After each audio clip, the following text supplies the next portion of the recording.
الحمد لله يا دكتور. معايا هند. يعني وصلت خلاص للمثالي بتلبس كل اللي هي عايزاه. لا والله هنشوفها. اهلا اهلا اهلا.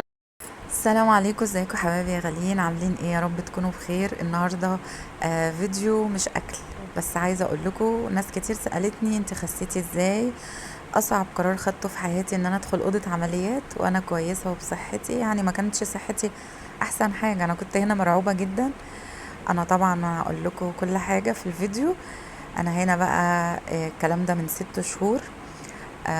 طبعا انا رحت للدكتور رامي، كانت حالتي النفسية يعني 0%، وكنت متدمرة، يعني متدمرة نفسيا بسبب شكلي، لان طبعا انا ما كنتش كده، واللي انا وصلت له ده عمري ما وصلت له ابدا قبل كده. طبعا بسبب التحديات بقى والناس اللي متابعاني على اليوتيوب، وبسبب الاكل والحاجات وكل حاجة. الحاجات دي مش هتفيدنا. انا كان نفسي اعمل العملية عشان اركع بس لربنا، يعني ما كنتش بقدر اصلي ابدا وانا يعني بسجد، ما كنتش بقدر اسجد ابدا، كنت بصلي وانا قاعده. طبعا احنا هنا وصلنا المستشفى، ودي الاوضه طبعا الفي اي بي اللي الدكتور رامي حجزها لي. انا بشكره جدا جدا جدا، احسن دكتور يا جماعه ممكن تامنيه على نفسك وتامنيه على صحتك بصراحه بعد ربنا، دكتور رامي حلمي، من اشطر واحسن الدكاتره. وعايزه اقول لكم ان انا بقالي 6 شهور عامله العمليه. طبعا هتشوفوني دلوقتي، شفتوني قبل العمليه اللي فات وهتشوفوني دلوقتي بعد العمليه. انا عملت تكميم مع الدكتور رامي حلمي. عملت بصراحة يعني غيرت حياتي، عملت بداية جديدة جدا في حياتي، هي دي البداية الصح. عرفت اشتغل، قعدت 2 سنين من شغلي، كانت نفسيتي تعبانة جدا، كنت متدمرة حرفيا. هنا بقى كنت خلاص قاعدة مستنية، خلاص لبسوني بقى الاسم ورقم الغرفة ومش عارف ايه، كنت قاعدة مستنياهم يجوا يحضروني. فمنتهى الرعب يا جماعة، الرعب. وطلعت العملية سهلة جدا ومش محتاجة الخوف ده كله والله، الحمد لله. دعواتكم حبايب قلبي غاليين، داخلين دلوقتي.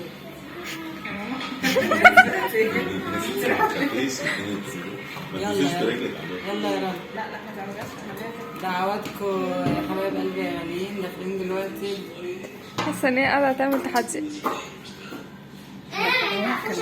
هو كل ما تصورها تعمل لك. وهنا خلاص عملت العملية الحمد لله، وده يوم العملية بالليل. طبعا كنت خرجت بقى من اوضه العمليات وغيرت هدومي، وطبعا يعني عايزه اقول لك ان هي خطوه وقرار صعب جدا ان انت تخشي اوضه عمليات وتعملي عمليه زي دي، بس انا كنت فاكره الموضوع صعب، الموضوع طلع سهل جدا. بصوا، هو الدكتور بيعمل اللي عليه، بيعمل لك العمليه وبعد كده الموضوع كله بيكون في ايدك. بس انا عايزه اقول لكم على الاهتمام واهتمامهم بيا لحد الان. الدعم الطبي بيكلمني في التليفون يطمن على صحتي، بيكلمني يطمن عليا. عايزه اقول لكم يعني انا بصراحه اتغيرت حياتي مليون درجه، وكنت فرحانه جدا الحمد لله اللي انا وصلت له. انا خسيت 40 كيلو في 6 شهور. هنا كانت اصعب لحظه في حياتي، كانت اول شرب الميه، ده تاني يوم الصبح من العمليه، اول مره احط بقى، وده جهاز الالم طبعا اللي في ايدي، كنت متركب لي كانولتين وطبعا درنقه. اول لحظه كانت اصعب لحظه في حياتي، لان طبعا في حاجه اسمها تحضير، وفي حاجات كتير جدا قبل العمليه بتعمليها، والحمد لله انا مشيت على كل التعليمات بتاعه الدكتور، والحمد لله دلوقتي انا يعني الحمد لله. كانت اصعب لحظه بصراحه هي اللحظه دي، والحمد لله بقيت كويسه جدا جدا. وهسيبكم بقى مع لقائي مع الدكتور رامي. الحمد لله يا دكتور. معايا هند. يعني وصلت خلاص للمثالي بتلبس كل اللي هي عايزاه. لا والله دي من اعز الاصدقاء يا دكتوره شيرين. ويا ترى بقى ملتزمه في المتابعه؟ وريني كده. كده بقى لها 6 شهور. 6 شهور على فكره، بتيجي وملتزمه. الله عليها الله عليها. تعالى نشوفها. اهلا اهلا اهلا. ده كلام يا هند ده، والله زعلان منك. ده كلام يا هند. ازيك يا هند؟ عامله ايه؟ ايه الاخبار؟ ازي حضرتك يا دكتور؟ يا برافو عليكي، عملتيها يا بنت الذين، برافو عليكي، شاطره شاطره ممتازه. ايه يا هند؟ ده 4 شهور يا هند، ده 6 شهور قصدي، صح؟ 6 شهور صح؟ 6 شهور وخسينا. ايه ده بجد انجاز. بجد يا دكتور؟ بجد ايه يا هند؟ ده احنا داخلين على المثالي. ده انت حققتي الهدف وحققتي الحلم. ده 40 كيلو. حلو يعني. ده رائع، ده رائع. يعني انت لو قعدتي في ال6 شهور الجايين تخسي لك 20 كيلو كمان، عايزه ايه؟ نفسي انزل تحت 3 كيلو. 3 كيلو ده شهر كمان، اقل من شهر ان شاء الله. هند انت ممتازه، انا كنت فاقد الامل فيكي، انا شايفه دي والله ما شاء الله. طب وايه اخبار الاعراض الجانبيه؟ امور السكر او بدايه السكر ظبط؟ فيفا الصدر، حسيت الصدر بقت احسن؟ الحمد لله الحمد لله. طيب تعب النفس، كان عندك تعب نفس؟ لا مفيش اتحسن؟ كل حاجه مفيش. الفضل يرجع لحضرتك بعد ربنا. الحمد لله والله. انت اللي بنت حلال والله العظيم يا هند. ربنا يخليك. وسبحان الله والله انا مبهور بالنتيجه دي. كنت فاكرك بقى تقعدي تدلعي بقى واليوتيوب بقى، وانا عارف الحركات دي هتبوظ لنا. انا بس كنت عايزه اجيب لك حله محشي يا ما جبتيهاش ليه؟ طيب طب ما جبتيهاش ليه؟ عشان في رمضان يا عادي كنت هفطر بيها. ماشي يا هند، ماشي يا هند. ما يقدر انا بسمع كلكم، بسمع الكلام ده وبعدين ما بدوقش في الاخر. ماشي يا ست. ربنا يكرمك يا هند ان شاء الله. وانا شايفك ماشيه كويس. تروحي الجيم بقى ولا لا؟ لا بصراحه. ليه يا هند بقى؟ لا دي بقى حجره الاساس اللي ناقصه في الشغل كله. اولا هتزود الحرق، فتزود الخسسان، وتحاول تقلل بقى الترهل، لان انت على اخر المشوار انت كده هتخسي لك حسبه 50 60 كيلو، فلا ممكن بقى يبقى في سن الترهل بسيط. يعني انا المثالي بتاعي هنوصل كام؟ انت بالمعدل عادي يعني، سهل. امتى بقى؟ ممكن 4 5 شهور كمان، سيبيها على الله. بس اقصد لو جيت روح الجيم، يبقى يا هند نروح الجيم، واحنا قايلين الكلام ده من اول يوم، والكلام وانت حضرتك. دي الحاجه الوحيده اللي انا مقصره فيها، لكن كل حاجه وساعات بمسك نفسي. مش مشكله. لا واثق فيكي ومبسوط منك جدا يعني. بجد يا دكتور والله العظيم هايله يا هند. انا اللي عايزه اشكرك لان انت غيرت حياتي. ربنا يكرمك ورجعت لي ثقتي بنفسي. ربنا يكرمك والله. ويعني مش عايزه اقول لك انت عملت فيا ايه. يعني انا كنت خلاص، انا كنت واحده عايشه ميته والله العظيم. نفسيا كل حاجه انا كنت متدمره. لما خدت قرار ده كان اصعب قرار اخده في حياتي، ان انا اجي لحضرتك وان انا اخترتك انت من دون الدكاتره كلها. ربنا يكرمك والحمد لله كان اختيار بتاع ربنا، وكان احسن اختيار اخترته.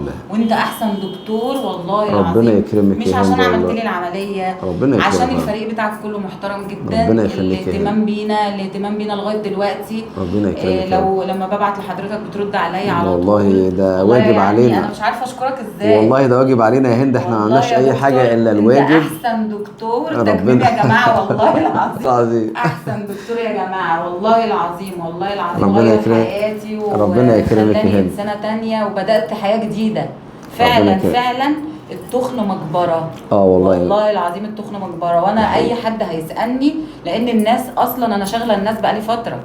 انا شاغله الناس. انت بسم الله ما شاء الله. خسيتي ازاي؟ فانا كنت عايزه بقى يعني اعرف السر ده ما وراء بقى اللي انا فيه بعد ربنا حضرتك. ربنا يكرمك يا والله العظيم يا دكتور. انا لو قعدت اشكر حضرتك من هنا للسنه الجايه على اللي انا وصلت له وعلى نفسيتي. ربنا يكرمك والله.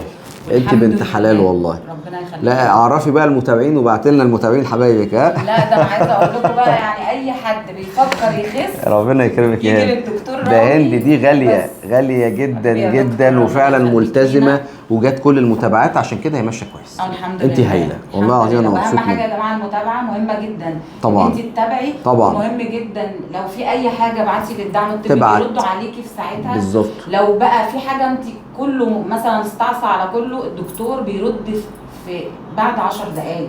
والله يا جماعه الدعم الطبي محترم جدا. ربنا يكرمك يا هند. الدكتوره النفسيه من اصغر حد لاكبر حد، كل الكروب بتاع الدكتور رامي. ربنا يكرمك يا هند. كلكم ربنا يكرمك والله يا هند. انتوا معانا في الرحله ومش سايبيننا. ربنا يكرمك. ربنا يخليك لنا يا دكتور. ربنا يتم لك على خير، ومعاكي لسه كام شهر كمان لحد ما توصلي للمثالي وتثبت الوزن. انا كنت بحسب ليه هو انت طياره يا عم؟ ده انسان عادي. لا طبعا انا كنت جايه لحضرتك. انا كنت جايه يا جماعه. انا خسيت كام يا دكتور في 6 شهور؟ 40 كيلو دلوقتي. وانا كمان هوريكم صورتي قبل وصورتي بعد، هتتخضوا بصراحه. لا يعني بس بصراحه هي اصلا دلوقتي تحس انها مثالي اصلا، والله العظيم مثالي. عارفه لما تخسي 20 كيلو هتبقي، عشان تطولي هتبقي ارفع كمان، فهتلاقي الدنيا كويسه جدا. الحمد لله. ربنا يكرمك يا هند، وان شاء الله توصلي مثالي قريب جدا. والله بجد انا بدعي لك، مش انا بس اللي بدعي لك، احنا كلنا بندعي لك. ربنا يجعله في ميزانات حسناتك. ربنا يكرمك والله. ما عملناش اي حاجه الا الواجب والله. الف شكر يا دكتور. انا بشكرك. ربنا يكرمك يا هند، ويجبر بخاطرك باذن الله. ويجبر بخاطرك الله يخليك ويخليك لينا. الله يخليك. ويخلي الجروب بتاع حضرتك الجميل. الله يخليك. شكرا لك. متشكره جدا لحضرتك. يلا باي باي بقى، عشان عايز اسالها على حاجه خاصه. يلا. طب ايه